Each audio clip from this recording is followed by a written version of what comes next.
Tired of the same old streaming options? Let's unlock a whole new world of content by installing Thunder TV on your Firestick. First, from your Firestick home screen, navigate to Settings. It's usually the gear icon on the far right. Next, scroll down and select My Fire TV.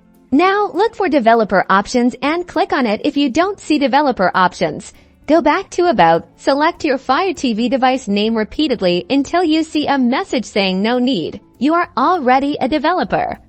Then, go back, and Developer Options should be there. Inside Developer Options, find Apps from Unknown Sources if it's off. Turn it on. This allows you to install apps from outside the Amazon App Store. It will prompt you with a warning. Select Turn On. Now go back to your Firestick home screen and use the search function at the top to find and install the Downloader app. This app will allow us to download the Thunder TV APK file.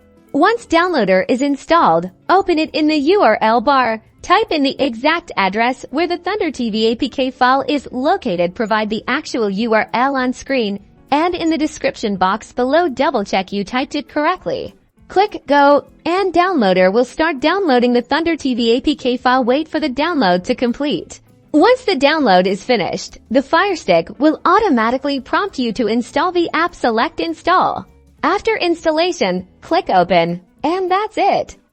You've successfully installed Thunder TV on your Firestick. Now you can enjoy all the content it has to offer. Don't forget to like this video and subscribe for more Firestick tips and tricks.